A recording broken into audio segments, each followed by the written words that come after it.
Ramakrishna Mission Vivekananda Centenary College, Rahara, Kolkata. Respected Swami Vedanuranganandaji Maharaj, Controller of Examination.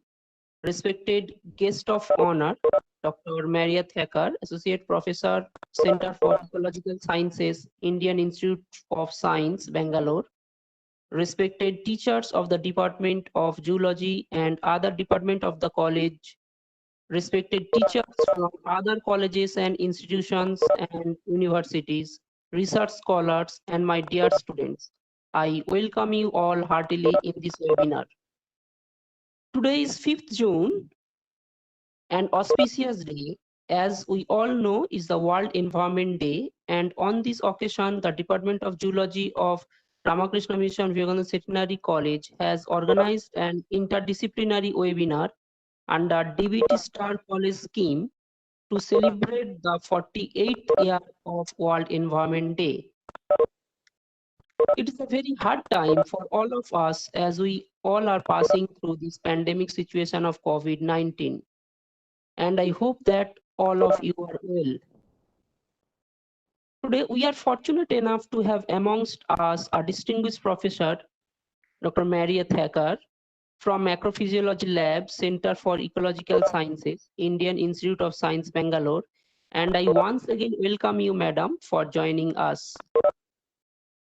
I will now request our revered Principal Maharaj, Swami Kamalasananda ji, to please give your welcome address.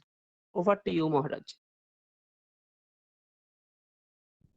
So, respected Dr. Maria Thacker, my dear colleagues, and also the other respected faculty members from different institutions, those are present in different platforms.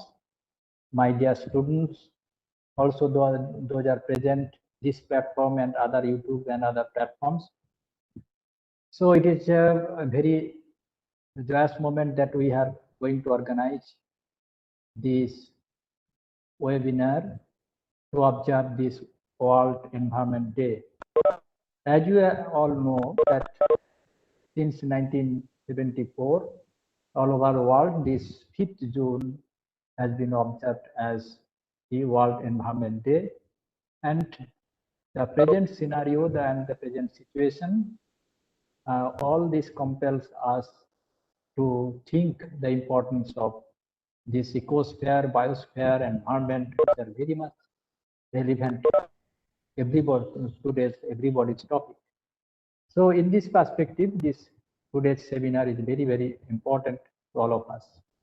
And we are happy that in this occasion and in this seminar, in this webinar, we are happy to have Dr. Maria Thacker, Associate Professor, Center for Ecological Sciences, Macrophysiology Lab, Indian Institute of Science. She is a very busy person in spite of her very busy schedule.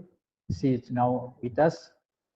And so I express my heartiest regards and welcome on behalf of this college, on behalf of all faculty members, especially zoology departments, all faculty and students, those are present here in different platforms. And also I tell especially the students that all you enjoy this beautiful session, and after this deliberation, all you lively interact with Dr. Thacker with your queries and questions. And I think this will be helpful to you to pursue this topic in future. With these few words, I once again welcome the our respected the resource person, Dr. Thacker, on behalf of the college, and thanks everybody, all the faculty members and teachers, those are present in different platforms in this beautiful session. Thanks all of you. Thank you. Thank you so much for the welcome and your time. Actually, today on a Saturday evening, I'm gonna first start by really appreciating this invitation. I'm really excited to talk to all of you. And thanks for the introduction. So it is 5:05, and I'd like us to spend an hour together talking about science. And I think it's appropriate that we talk about science on a day like today, which is World Environment Day. Right. And so first, happy World Environment Day, everybody. I think we've reached the point in our lives that the environment has become a really key component of how the scientists need to evaluate what they do. And so today, on World Environment Day, I want to talk about science. And so let me pause for a second and get a little bit of feedback. I want to make sure you can see me and you can hear me and you can see my slides. Is that correct? Yes, ma'am. Excuse me, ma'am. Yes, There was tell me. there was a little about your introduction, man. I would have to tell. I first of all thank you, Maharaj, for your brief welcome address. I would like to request respected Dr. Bulganin Mitro, Emeritus Professor of the Department of Zoology, to please give your brief introduction about today's speaker, Dr. Maria Thacker. Over My to you, sir. apologies. And yes, I'll go please, back. please bear with us. Sir, Dr. Bulgarin Mitro, please Yes. give your brief introduction. Okay, I am audible. I am audible. Yes, yes, sir, you are audible. Sorry interruption for the introduction, but it's a ritual. Good evening, everybody. It's my privilege, rather, I am honored to introduce such a personality of biological sciences whose specialization is on predator-prey interactions, physiological and behavioral ecology of animals, movement ecology, and macrophysiology of stress coping responses. She is none other than today's eminent speaker, Professor Maria Thacker. Professor Maria, at present, is an associate professor at the Center for Ecological Sciences, Indian Institute of Science, Bengaluru. She has a bright career throughout her student life. She did her PhD at Indiana State University of the USA and then did postdoc at the University of KwaZulu-Natal in South Africa. Presently, she established one macrophysiology lab at his campus, IISc Bangalore. This lab involves in exploring multi-trait variation within and between species, the functional connection between morphology, behavior, physiology, and nutrition, and the overall evolutionary patterns of these traits complexes. Her model system includes both herpetofauna and mammals. Moreover, she also examines the implications of environmental change such as urbanization and green energy. So I'll not go for further delay. So you will be happy to know that Professor Maria currently leads the movement ecology component of the newly launched Indian long-term ecological observatories program. So without delay, please join me in welcoming Professor Maria Thacker again. Welcome, ma'am. Now we can start. Thank you. And apologies for starting a little too soon. No, nothing, please. Okay. Please. All right. So where was I? I was talking about science, right? And I actually will start with a photo from our campus, and one of my favorite paths heading towards my own lab in the department. And so, as I was saying, happy World Environment Day. And today, I want to. We could have done this talk in several different ways. We could have talked about the environment and humans' impact on environment, and I don't want to do that because I know you've heard plenty of talks like that. What I want to talk about is a concept in ecology that is really key, which is predation. And I want to talk about my topic title here is broken chain of events. And so you'll see in my talk today that there'll be two kinds of broken chains that I'm going to describe. So first, let me say something very obvious, which is that the world is full of predators. It's something that we noticed right away. It's something that we understand to be a major shaping force in our environment. Not all animals interact with each other in some form of a predator-prey dynamic. And so in saying that, we're really realizing as ecologists that predation itself, right, having predators in our world is a central organizing factor. Right? It affects population dynamics of all trophic levels. It affects community structure. It affects ecosystem function. Right? But the question I want to ask is, how do we know that? How do we know that predation has such a huge force in our ecosystem? Right? And we know that because we've actually broken the chain several times. Right? Some of our best evidence for the important role of predators in ecosystems have come from when anthropogenic alterations to the world have occurred, when humans have altered food webs, and most importantly, when we've removed predators, right? Just from our own actions. Right? When we break the food chain, that's when we discover the key role of predators in the environment. Right? And this is what we've been discovering and now calling for over a decade, right? Trophic downgrading. Right? And so James Estes with colleagues wrote this seminal paper in Science in 2011 that describes what we've done to the world. That by removing predators from our environment, we're now downgrading our food web structures, right? From multi-species interactions or multi-level interactions, we've reduced it by removing the top predator, right? We've downgraded it. So we end up seeing things like this picture, right? In areas where you do and do not have a top predator, you see massive ecosystem changes, right? Where the river has a bass, the river section looks so much better than where the bass are absent. Right? Same thing with large reef fish, right? Where we've actively fished reefs, we see decimation of the reef ecosystem compared to areas where we haven't taken out the top predators. And so the more and more we do this, the more and more we break the chain as humans, and the more and more we go from ecosystem to ecosystem, we're realizing now that our understanding of species diversity, why we have so many species in ecosystems, how come they're stable, what their interactions are actually driven by the important roles of predators. And in fact, if you see in every ecology textbook that you've been exposed to by now, there's two ways that ecosystems are controlled, right? It's how many resources there are in the environment and what the predators are doing. And what we realize over time, and this is a paper published in 2015, that bottom-up approaches, meaning the amount of resources you have in an environment, isn't a sufficient explanation for how many species that ecosystem can support. And in fact, having predators there or not is what promotes diversity in ecosystems. Huh?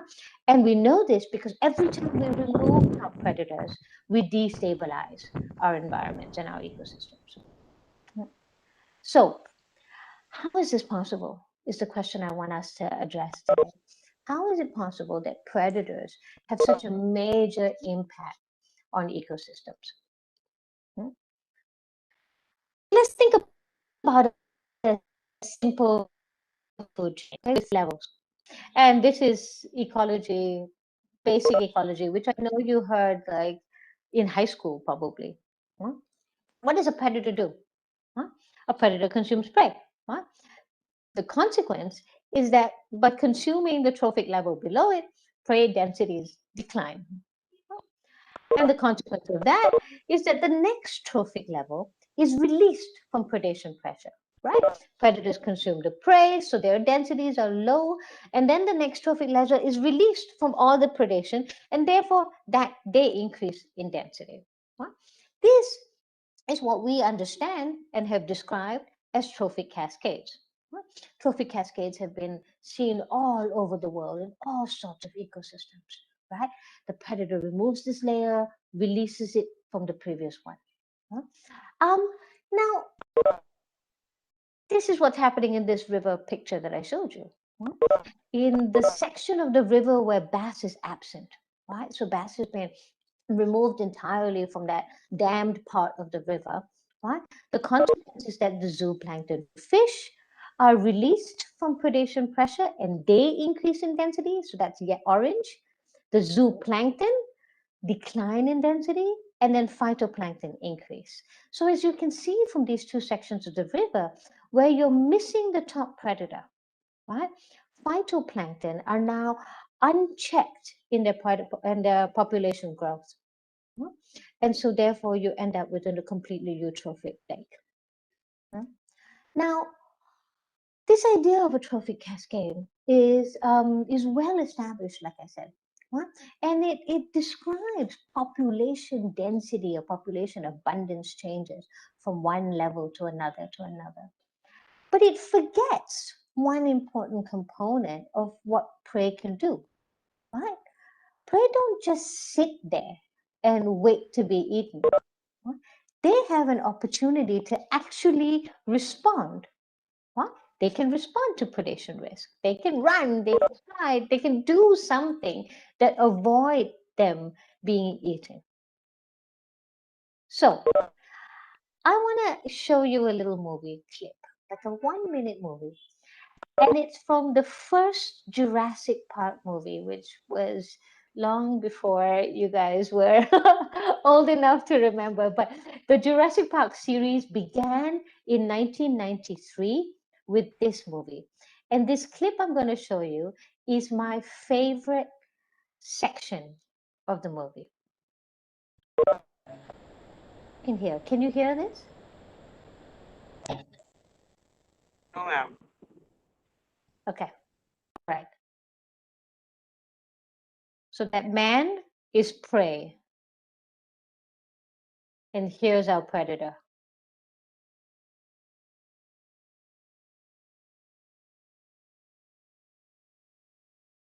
So like I said, prey can do lots of things, right? They can run in the presence of predator, right? Like this man. And they can hide, which we see lots of prey doing.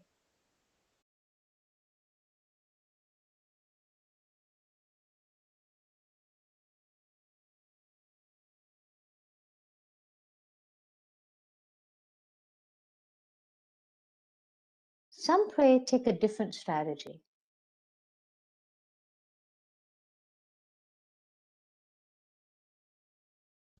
Right? You can stay still and stay camouflaged. You can run and hide. And some strategies are more effective than others. Right? So clearly the running and hiding strategy wasn't very effective. And this prey doesn't survive. But the others do, right? Those other humans that hid actually did survive. And so when we think about what prey can, in their own actions, do to facilitate their survival, it's a whole slew of things, right? They're not just sitting there and waiting to be eaten by predators. Right?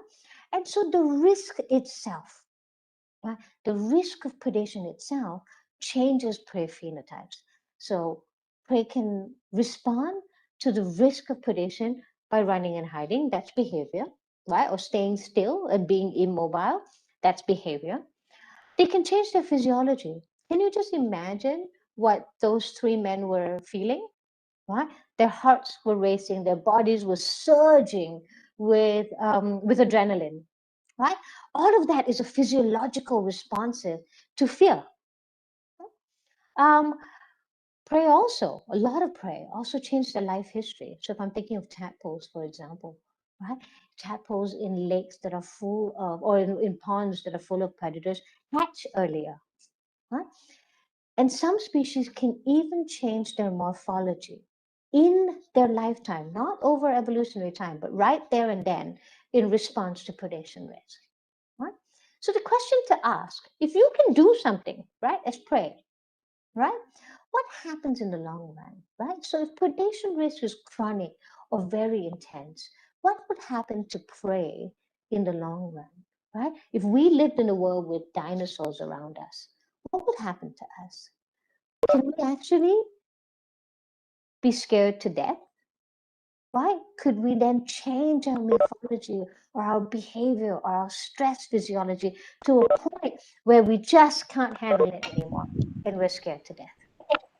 right?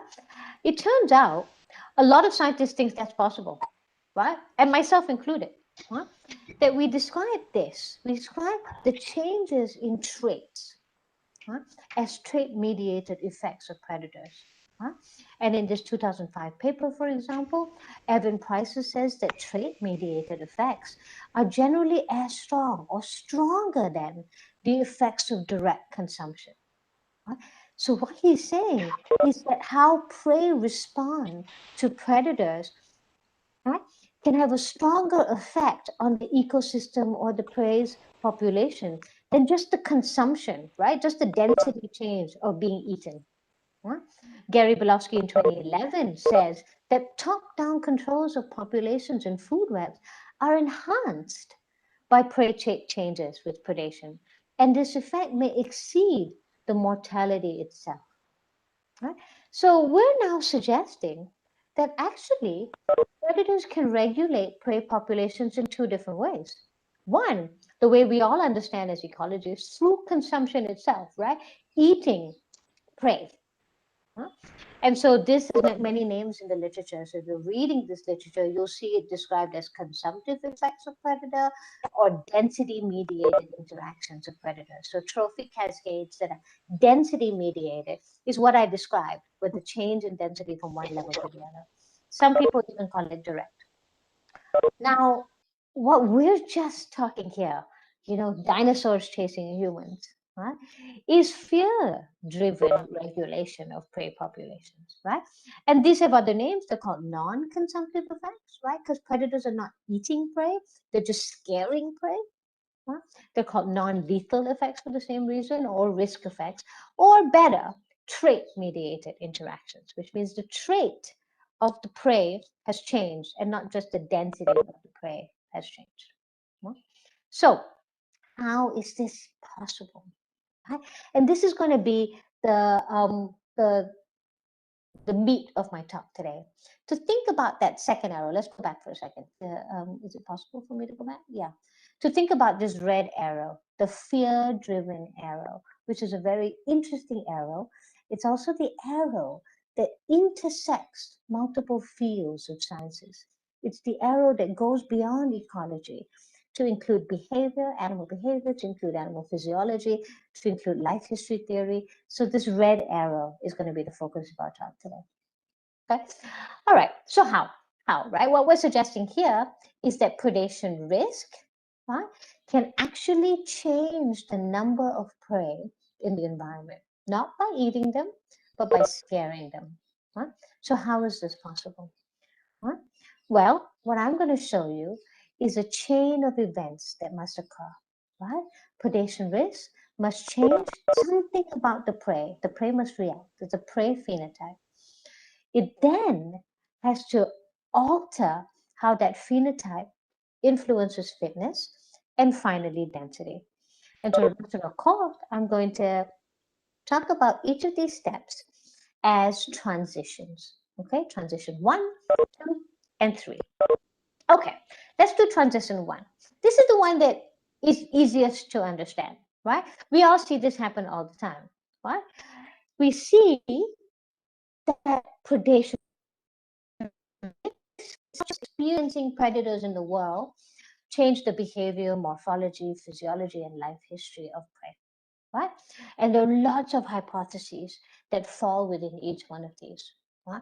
One is called the risk allocation hypothesis, for example, where prey behaviorally react to more dangerous predators, more than less dangerous predators, right? So they'll hide longer if a more dangerous predator is in its environment. Or the food safety trade-off, which I'll show you in a minute, right? There's morphological changes where you build defensive structures, and I'll show you an example. There's physiology, right? Imagine if you and I were chased by a dinosaur, right? What would we do? Our stress hormones would surge, right? Our metabolic rates would be high, our heart rates would be high, right? It would even change what the rest of our body is doing. We will deprioritize things that are not important while we're trying to run and hide. Right? And finally, life history. Okay?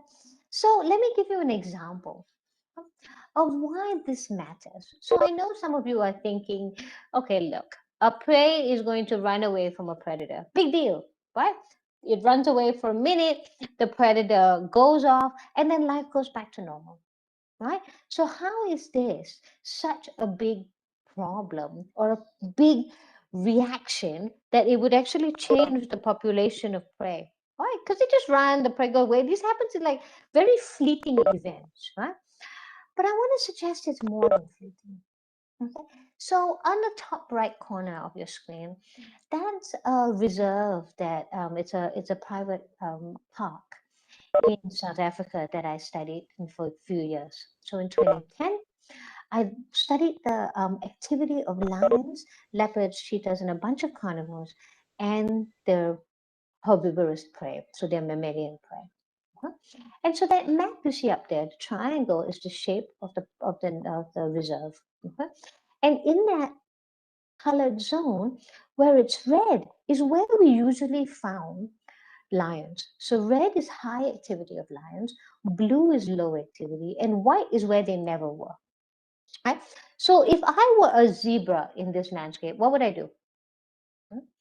I could spend all my time in the white and blue zones, right? I could avoid lions altogether because I know they're up there where the river is, right? In that red zone, I could avoid it altogether. And in fact, just hang out at the bottom, right? Where there are no lions. That's great. Except that if I did that, I would eat all the resources at the bottom and then I'd have to move anyway. So I couldn't possibly stay down there the entire time. And so what we actually find is not only do zebra and wildebeest try and avoid lions in space, in places where they cannot. So if you look at the x-axis on these graphs, they go from low lion activity to high lion activity spaces. So in places where zebras and wildebeest overlap with high lion activity, their alternative strategy is to be in bigger groups. Right? Bigger groups keep them safe. So as you can see, avoiding predators is not really a solution that's possible for all prey. Right? That they have to use other behavioral strategies like being in large groups. And that has some costs, right? The larger the group you're in, the more you have to share resources. So the less resources everyone has. Right? And so that's a real cost to you. Right? And we see this over and over again in different systems all over the world. Right? In Yellowstone National Park, humans had hunted all the wolves out. This is in the US. And so in the 80s, they realized that this was a problem and they reintroduced wolves. Now the elk had to react, right? The elk didn't all die because wolves were eating them all up. And so what happened was the elk changed where they used their environment. They avoided wolves by selecting higher elevations, less open habitats, more burnt forests, steeper slopes. They changed where they used the landscape. These are not places they were using before, which means these are not places that they would ordinarily want to use, but they're forced to use because they're trying to avoid predation risk. Right? We already talked about physiology. Right? All sorts of things happen when you're fearful. Right? Your lung works faster, your heart beats faster, your blood vessels have to dilate even more. Right? All of this is happening. Right? And in fact, all of that physiology and behavior can influence what you eat. So, for example, in this experiment done by Drohol Lenham, published in Science in 2012, he showed that when he exposes grasshoppers to spiders, what? The grasshoppers are so afraid that they actually change what they eat, and hence it changes their body composition. Now, those are behaviors and physiology, right? But you can even find morphology, which I find remarkable. Right? So these are pictures of Daphnia that have been exposed to predators. Each pair is a pair where on the left side, it's a predator-free environment, and on the right side is a predator-full environment. And you see in A, helmets are created, or spines are created in B, or crests, or neck teeth, and all of these are morphology that has changed to allow these daphnia to be harder to eat for the predators. Now, I want to say that all of these things happen at the same time. Morphology changes, physiology changes, behavior changes. And we have to think about it not working. They have to work in combination. So in this really amazing study, Jennifer Taylor discovered that when hornworms, this worm up here, was exposed to their stink bug predators, what they did, I'm going to, let me try and get my laser pointer. Yeah. What they did was that they actually ate less. They ate 30 to 40% less. And they did that because they didn't want to move so much. The more they move, the more they attract their stink bugs. So they actually didn't move so much and they ate less. But it didn't cause them any major undue harm because the consequence was that they increase their nutritional assimilation and extraction efficiency. So what I mean by this is that little bit of food that they did eat, they extracted more nutrients from it. So it didn't change their body at all. So they changed their physiology and their behavior, and the net outcome was that they were fine, right? Which is remarkable. Huh? So the first point I want to leave you with is that prey are not sitting ducks. They're not just uselessly sitting there waiting to be eaten, right? They actually can respond to the risk of predation in many ways, right? And it's our job as ecologists or physiologists or behavioral ecologists to understand the whole suite of responses and the way those responses interact. And I say we need to understand if we want to figure out what happens next. Right? And so what happens next is transition 2, right? Going from all these changes that prey have when they experience predators in their environment to their performance and their fitness.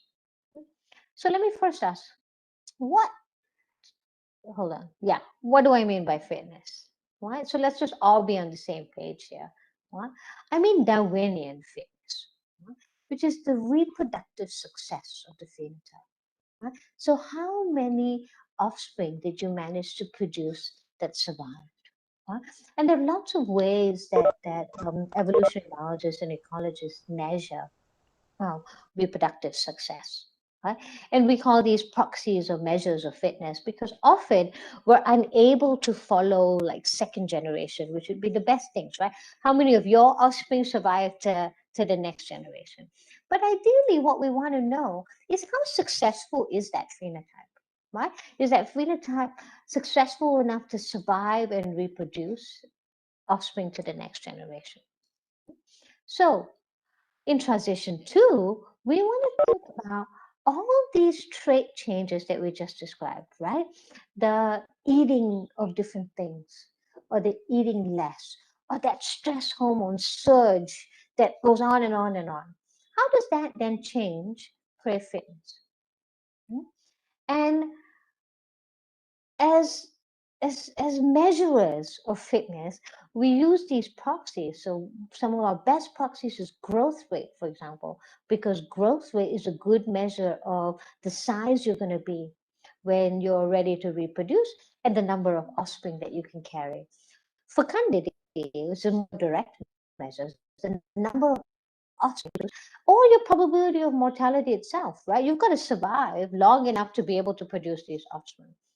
So all of these measures of fitness are influenced by predation risk. In fact, they are because of all those trait changes we just described, right? So for example, growth rate is often reduced when foraging rate is reduced, right? So individuals that eat less end up having less reproduction, less survival, and lower growth rate.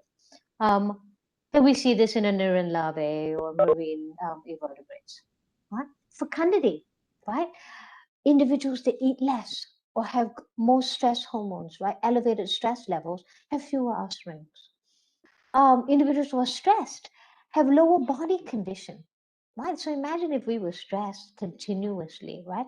We'd get ulcers, we'd get all sorts of physical ailments, right? Our body condition will be lower. And therefore, we're more likely to be caught by predators anyway, right? Because we're just lacking the energy to run, right?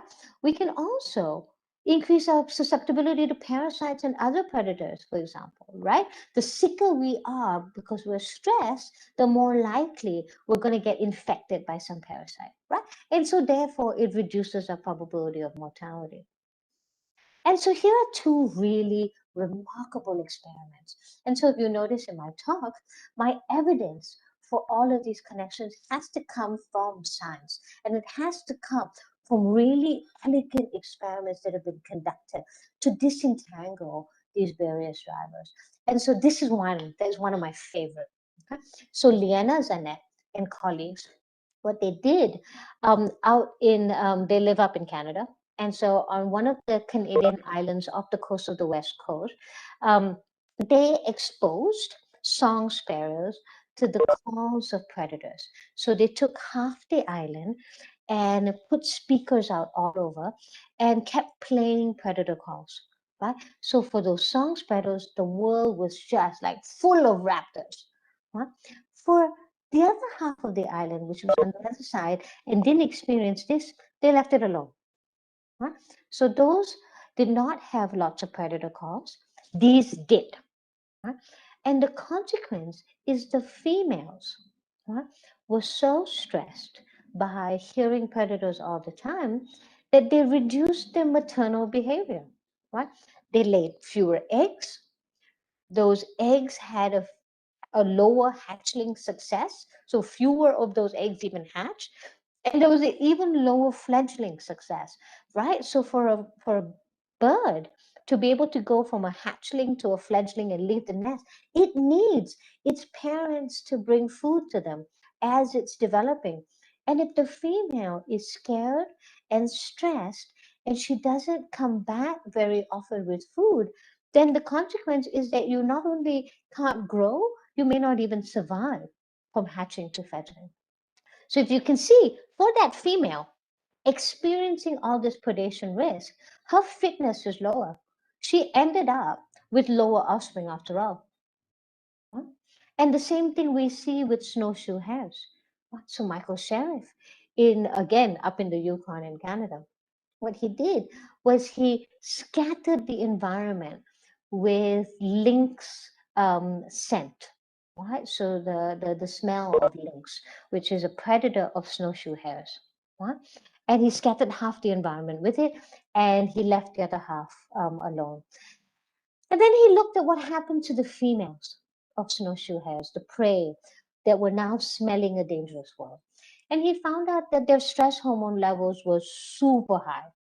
And the consequence for these females is that they had fewer babies, fewer offspring, and those offspring were lower size and weight. So they were smaller offspring after all. So again, by experiencing predation and getting stressed, the female has lower fitness.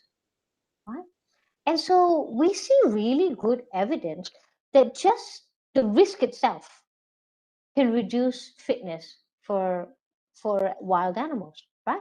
But it doesn't directly do that, right? Like what I'm showing you is the steps it takes. You actually have a trait response that happens. It was stress that causes that females to produce fewer offspring.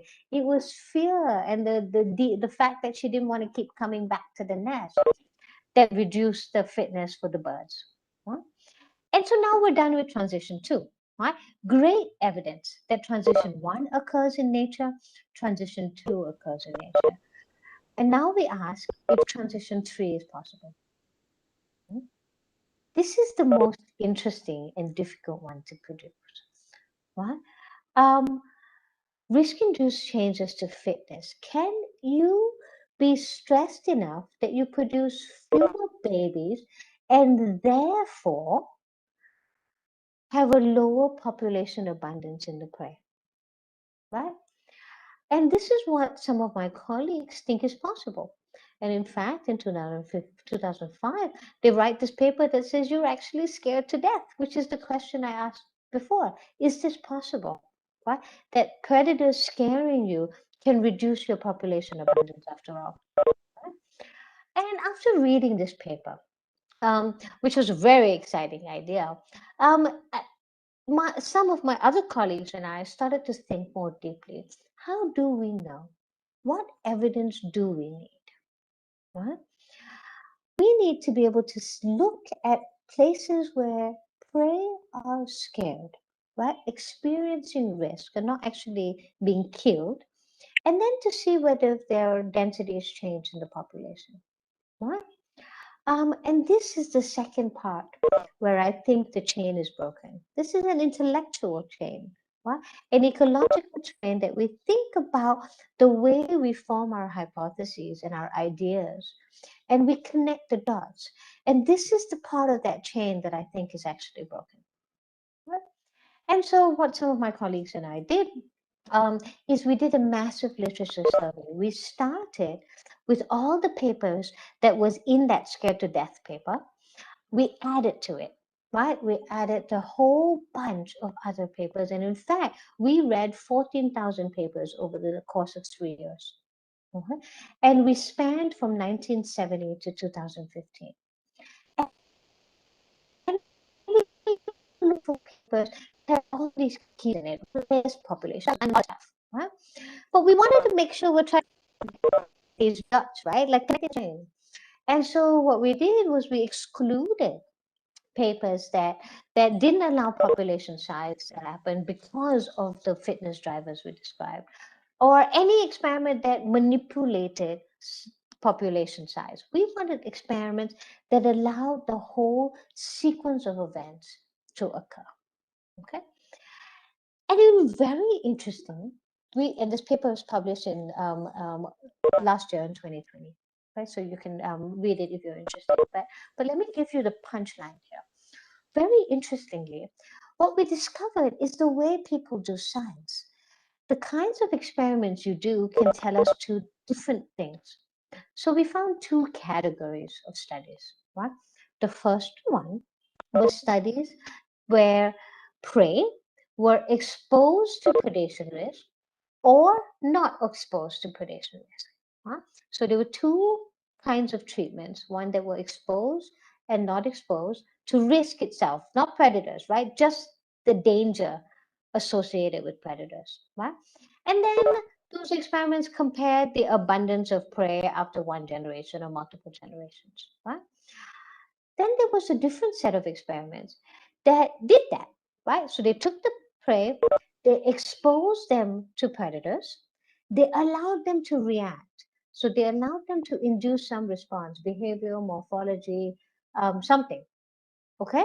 And then they compared what happens when you took these guys who were allowed to respond and gave them predators that could eat them, right? They asked if by responding, do you get eaten?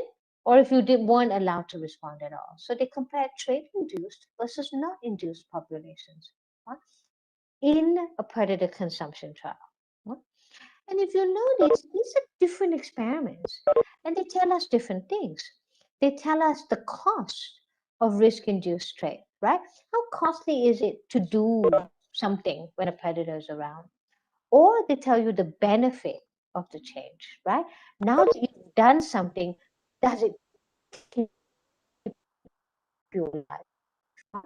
In our of having read the literature, we discover that there's actually very few studies, very few good, clean experiments that give us the evidence we need. There's only 8 studies that do it in the first form and 3 studies to do it in the other. Okay. And I'll tell you what they find. Right? So, for example, experiments that study one generation of prey, right, have no consumption at all, right? Which means they expose predators, they expose the prey to the predators, and then they see what happens, right? All of these studies show that just by being scared and reacting, you end up with a reduction in population size, that individuals die of fear. And how do they do that? So, for example, in the study that was the first study, the Bordeaux et al. Study, these copepods, experience this chemical cues of their predators, and the consequence is that they're so scared that they eat less. Right? So their guts are less full, they're skinnier, they have fewer babies. And by the next generation, the population size is smaller. Right? There's a low population abundance. So being scared can kill you. If we wait multiple generations, you see actually a little bit more messiness. Right? Some experiments see a decline in population size, some experiments see an increase in population size, some experiments see no difference at all. Right? So it starts to get messy here. Right? What am I saying? I'm saying that the impact on predation risk on prey population abundance is actually has lots of things associated with it. It depends on which species you study. It depends on the context. It depends on the fact that sometimes you can have one reaction and then that reaction changes over time. So in the previous slide, this last experiment exposed Daphnia to their predators. And in first generation, showed a reduction in population size. And by the next generation, they had recovered. Population size was back to normal. So you can have these non-linear dynamics. And it also depends on which species are there.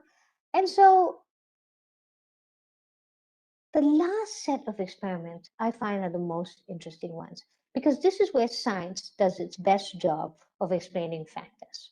Right? And so these were experiments done with small things in the lab, right? So Daphnia, they were exposed to a bunch of predators, and all of them showed some sort of interaction. And they showed this interaction, which is key to our understanding of whether or not predation risk can change population sizes. Can you be so scared that your density changes? And so what we find is this. I'm going to orient you to this graph for a second, right? If you have experiments where the prey were not allowed to do anything, right? They were put in with predators, and then we ask whether they get eaten or not, right? So in an experiment where predators are there or not there, present or absent, if prey cannot respond, predators are going to eat them, right? And so population abundance declines, right? But when they are allowed to react, right? If you give them a chance to do something, and then you ask, did what you do help? We find out it did help, right? So if you were allowed to do something, increase your stress, run away, change your morphology, then when you are exposed to a predator, right, you don't get eaten and your population abundance doesn't change. And this is an incredible interaction that we missed by studying risk in the wild. Right? And so what we find is that induced anti-predator responses actually increases population abundance, but only in the real world when you've got the presence of predation. Okay, so I've taken you now from one end to the other end of this chain, and we are 10 minutes to 6. And I want to show you how we think as scientists, right? We had some expectations, right? We began all of this thinking that just having risk in the environment should reduce population density, right? And we thought that because you react to predation risk with all sorts of changes in your phenotype that make you more stressed or eat less or all sorts of things, and that has a negative effect on prey fitness, right? And because there's a negative effect here, it automatically makes us think that the dots should connect. When your fitness is low, your density is low. But what we've discovered actually that when prey are allowed to respond, their fitness is not necessarily low. And therefore, prey density does not necessarily need to reduce. And the problem is that we need better science. We need science that allows us, or no, science is good. We need better and smarter experiments that allow us to determine the relative benefit and cost of reacting to a predator. Right? And so my third point is that population level predictions can differ from individual level predictions when we're not careful about how we connect the dots. Right? So why did we start off with a prediction that was so wrong? Right? Why are there so many challenges to predicting risk effects, especially in the real world, right? When food webs look like this and ecosystems are complex. Huh? It's because of all the reasons we imagine, right? That what is risky or not actually is the perception of the animal. Right? And so how scary the world is depends on where you live and how you can react to this. What you can do to react depends on how expensive it is to respond. So the costs of responses itself. So for example, if you live in a world where your resources are not readily available everywhere, then it's actually very costly to respond and you shouldn't respond, right? Or if you're a species or an individual that is great, your competitive ability is really high, then go ahead and respond because it's not going to cost you too much. Right? And finally, all these population dynamics are context specific. So we have to be careful when we think about short-term studies and whether or not they can be extended to long-term effects, right? We do these really elegant studies that show one step in the reaction. And then our brain says, if this happens, therefore that, therefore that, therefore that. And that's not necessarily the case because population regulation mechanisms can kick in and feedbacks can kick in. And there's a point that's down here, but I can see that we're fading in the audience, and so I'm going to skip this point. Okay, so my fourth point here is that we need to know both the benefit and the cost to the individual when they react to predation risk. Okay, so can predators influence prey population abundance was the question I began, right? And we said that there are two potential pathways. One is through predation itself, and one is through the risk of predation. I think that they can. It's still possible and it's absolutely likely, right? But for us to do that, we actually need to start designing experiments where we bring consumption back into our predation risk studies, right? And that we need to know what the benefit is and the cost is of reacting to a predator. So where does this take us? Right? It is possible that you can be scared to death and it changes our population abundance, right? But it's our job as scientists to figure out exactly how much and what direction and the magnitude of these effects. And so I want to say that I'm not suggesting at any point by breaking this chain of thinking that predation is not important. It's of course still a central organizing factor in ecology, right? Now, in the last 5 minutes, I'm going to give you one example from a study we did in India, where we actually do this. We actually try and understand how this works, right? And this is an example of the approaches we can use as scientists, right? There are several approaches. Hold on, let me pause for a second, and maybe let me ask. Let's see. Ask my colleague Samir. Do you want me to continue? I can end here, but you have to give me some feedback onto whether or not there's another 10 minutes left in the time slot. Yes, ma'am. We have another 10 minutes. You can continue, madam. No problem. I should finish? Yeah, no, ma'am. Okay. You I'm please sorry, continue. you're a bit You please choppy. I continue. hope We have I'm time. not choppy all this while. Could you hear me all this while? Okay. Yes, ma'am. All right, It great. is nice. Okay. So how do we do this stuff, right? I'm talking about all of this theoretically. I'm talking about this as other people doing these experiments all over the world in fancy places like Canada and South Africa. But actually, we can do this here, right? We just need to think about the kinds of experiments we have to conduct, right? And so there's several approaches, right? The first, we can do the experiments, which is actually my favorite because it's the more controlled way, right? So we can experimentally manipulate the intensity of predation risk, right? Scare a whole bunch of prey or don't scare a whole bunch of prey, right? And then look at what abundance is, right? How many of these prey die? right? When there's no consumption and when there is consumption. Right? This is the best kind of study to understand in your system, whether or not how much, right? How much risk and predation itself can regulate population sizes. Right? But if you like me and you also like studying natural conditions, right, then what we need to do is find places where predator densities have changed and take detailed and long-term measures of predator and prey traits and density under natural conditions. Right? And so I'm going to give you an example of the second one because it's the harder one to do. Right? And I'm going to tell you here on World Environment Day that actually our actions as humans on the environment does give us an opportunity to study predators, because predator release that we've created in the natural world becomes a powerful experimental tool. Right? So I want to take you to one of my study sites in the Western Ghats. It's Chalkiwadi, which is on top of one plateau. And it's the oldest running wind farm, or one of the oldest running wind farms in India.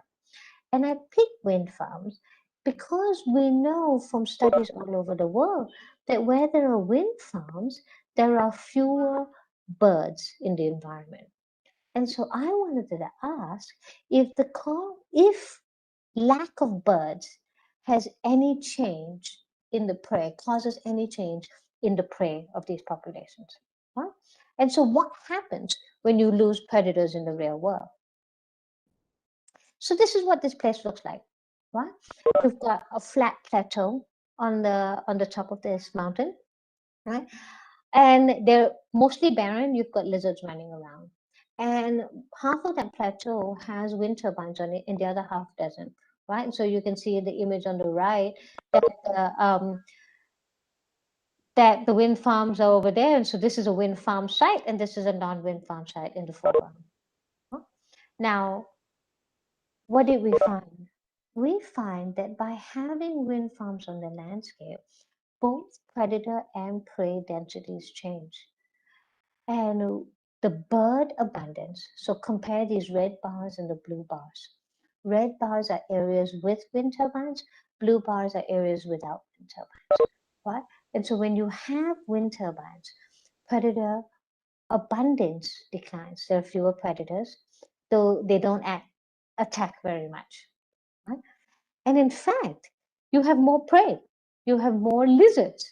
So you have fewer birds, which are the predator birds, and more lizards. And this is the lizard, the superb fan-sworded lizard that lives on that landscape. Right? But we've been spending all this time, like 45 minutes of our Saturday evening, talking about consumptive and non-consumptive effects, right? Risk effects. And so what is the non-consumptive effect that is valuable here, right? So beyond changing densities, can wind turbines, by changing predators, influence the phenotypes of prey? Right? It turns out they can. Right? They do all sorts of things, and I won't tell you how we got this data because it's too long a talk otherwise. Just realize that we discovered changes to how stressed they are. Right? Not having predators there, right, makes them less stressed. Great, right? They're less scared. It lowers their anti-predator responses. Right? It lowers their body condition. So actually, it changes a whole bunch of phenotypes. And so this is my last slide to show you that we can study both consumptive and non-consumptive effects in the wild, and it gives us these really interesting insights about how food chains are regulated. Right? On that plateau, we found fewer birds, fewer predatory birds. And the most remarkable consequence of that is that the only way for those birds to be less is because we've now put wind turbines on that landscape. And so wind turbines are the new apex predators. They cost fewer predatory birds. And the consequence is two things. Consumptively, we end up with more lizards because they're safer. And in the non-consumptive effect, those lizard phenotypes have changed. So we can connect our theory below with our field experiments in the wild. With that, I end. And I want to thank you for your attention on a Saturday evening. There was a lot of activity on the chat, and I've mostly tried to ignore all that. But I will take your questions now. And I just want to say that none of this science can happen without the support of the generous support of funding. Right? And so I've been funded by a range of funding agencies across the country. But most importantly, none of the science can happen without a fantastic team of students. And so this is a photo of my lab from in December 2019. And with that, I'll take some questions. Thank you. I'm going to Thank you, madam, for sharing your my slides. beautiful lecture, and it was a brainstorming class for all of us. I would now request dear participants to please post your questions, or please ask questions directly to madam, because madam will be waiting for your questions and to interact with you. So she will take a few questions which is much more relevant with the topic. So students, it is open to you to ask question to madam.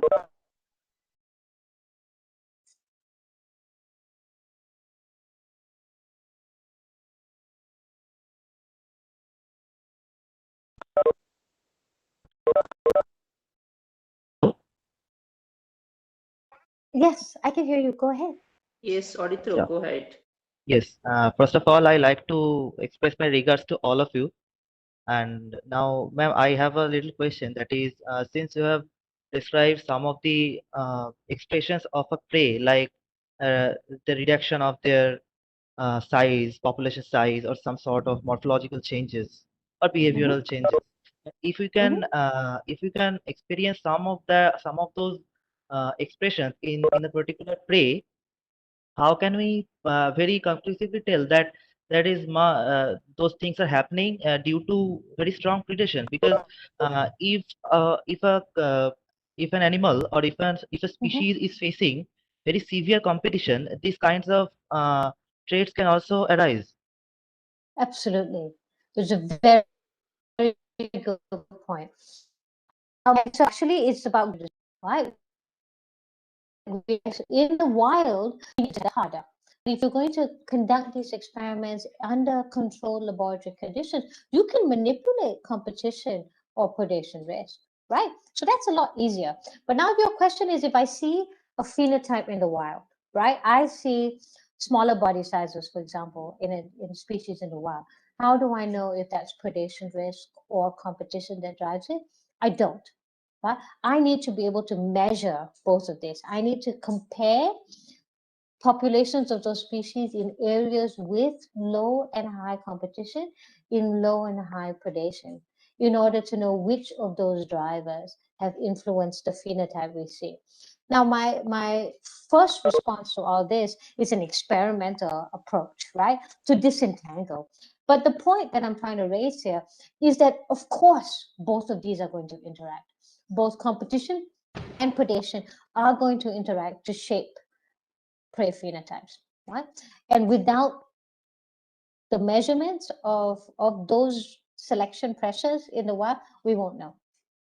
So it is a combination of all of it. Does that help? Thank you so much, ma'am. But if you allow me, I would like to ask you one small question, but only if you allow me. Yes.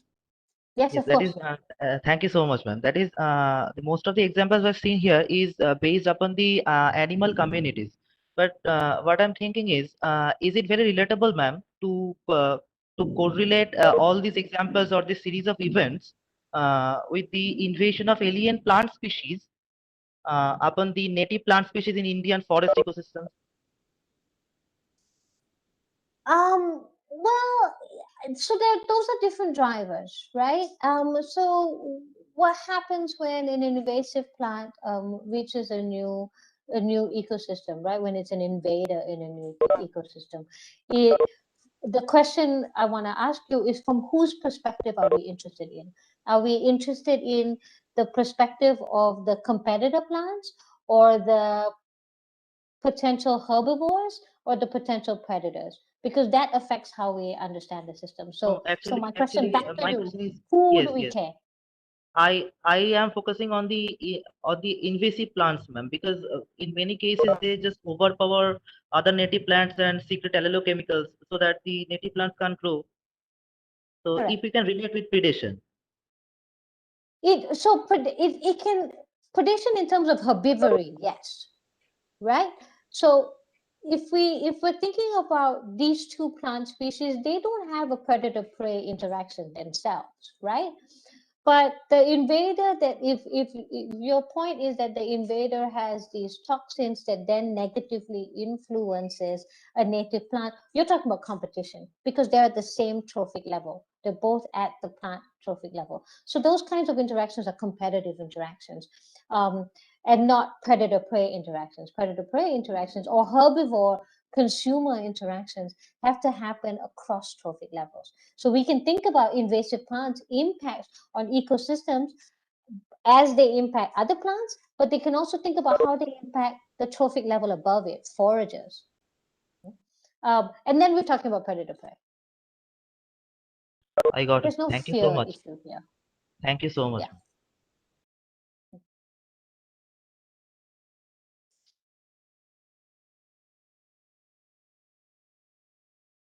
Anybody who want to ask any question to madam, you are welcome. Please ask. First of all, I like to express my regards. I have a I hear a voice very faintly. So if you're speaking, can you try and speak up? Anybody have any question? Hello, ma'am. Yes, yes. Am I audible? Yes, you are absolutely. audible. Go ahead. Please. Yeah. One thing I wanna ask is that one day I was watching in Animals Planet about the how increased activity of the petroleum mining has impacted the whale populations in the South Pacific Ocean or Atlantic Ocean, like that thing. So. Yeah.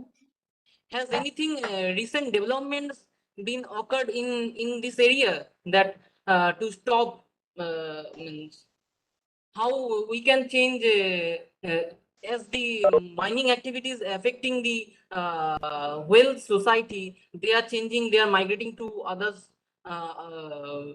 other regions and their breeding activities and other kind of activities is getting affected. So what's the recent development that I want to ask? I actually don't know what the recent development is. It's not a direct area of research for me, so I'm not keeping track. But I do know what you describe as the human impact on whales. And I don't know. I honestly don't know if anything's changed, except that until we stop the manipulation of that environment and the destruction of that space, right? These consequences are going to be there. So I have no idea is my answer to whether there's been a change in the consequence to whales and their movement and their behaviors. So my guess is that there hasn't. Okay, thank you.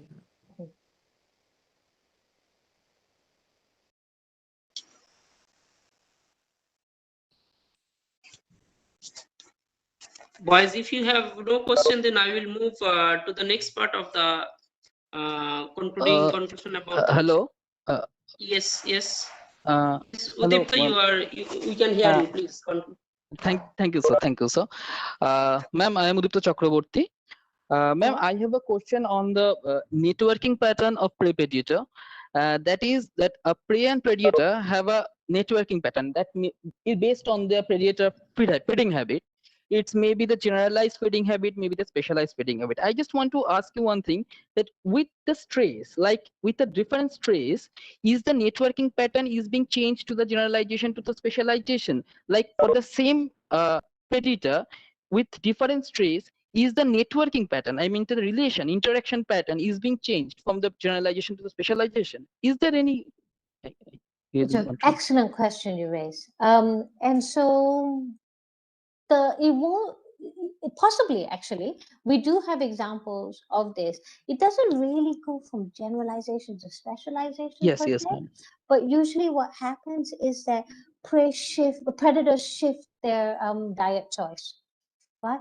And so, for Yes, example, that right, is, that's what you mean, right? In yes, an ecosystem yes, where a predator in the has ecosystem. multiple options of what to eat, and Yes. some prey react very strongly. So, like the Daphnia, for example, that produce spines. Right? Daphnia don't live alone. Yes. They live with a whole bunch of different Daphnia species and other copepod species and other zooplankton that could be potential prey. Right? Phytoplankton that could be potential prey. Yes. So by inducing defense mechanisms, those Daphnia species that do that are now saved from the risk, and the predators shift their diet elsewhere. Right? So it does change the relative importance of the various prey in the predator's diet.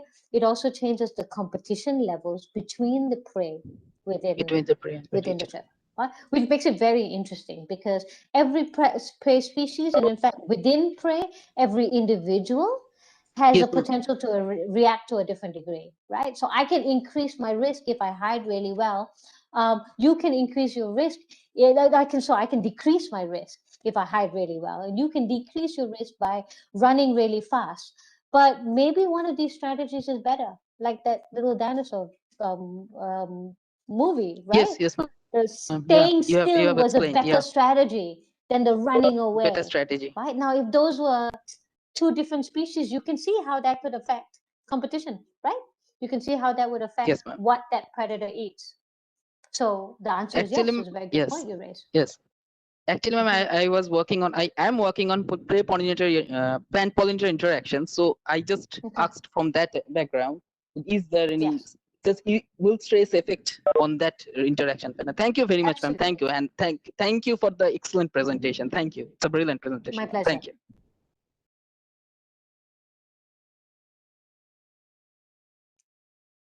Is there any other questions from the students?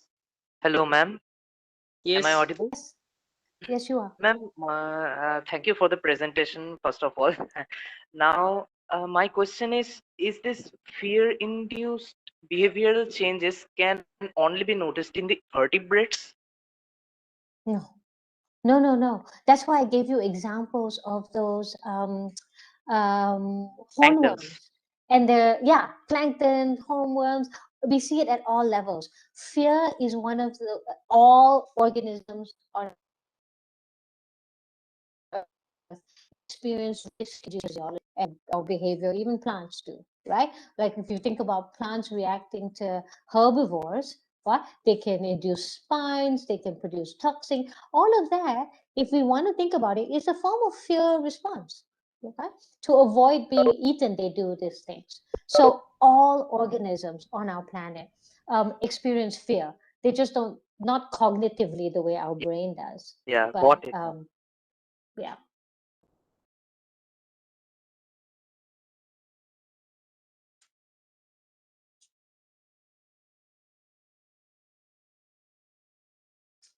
I think, madam, there is no more questions from the participants' side.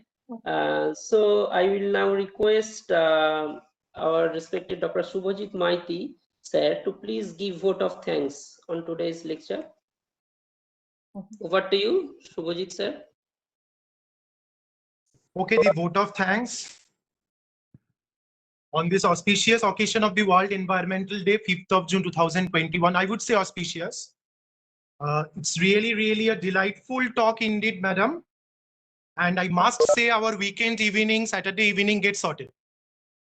Thank you very much. So we are really grateful on behalf of the college, Department of Zoology, Rahura Ramakrishna Mission Vivekananda Centenary College, Autonomous, West Bengal State University, and the college administration itself, that is on behalf of principal, vice principal and all.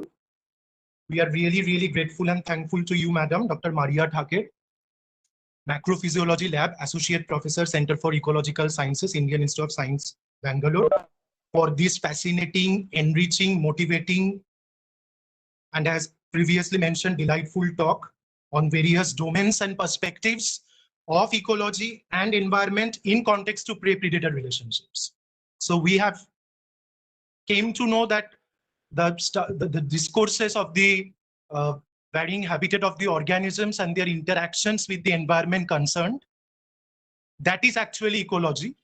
And if we exploit the ecological hierarchy, we'll see that it all starts, we came to know that it all starts with individual organisms, population, community, giving rise to ecosystem, landscape, biome, and biosphere. That is the portion of the earth where life do exist and coexist. So starting from the basics, that is the concept of the food chains, food webs, and then ecological pyramids, all in context to prey-predator relationships. It's really, really a delightful talk, madam. Once again, thank you. And I do hope, and we all do hope, that you will entertain and we'll disturb you in the near future in all the environmental days coming years. So thank you, madam.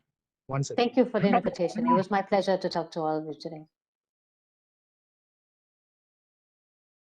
Thank you, madam, for bearing with us. Now I would request our respected Swami Vedanuragananda ji, Controller of Examination, to please conclude today's lecture. Over to you, Maharaj.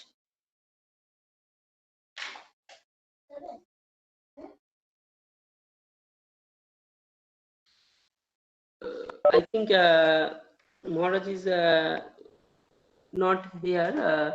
Okay, thank you, madam, for your beautiful and delightful lecture. We will be interacting for future for our students with you, madam. Thank Absolutely. you once again, and thank you, madam, for joining us in this beautiful evening of Saturday. Thank you, madam, once again. Thank from you. our side. All right. Thank you, everyone. Have a good World Earth Day. Thank you. Thank you.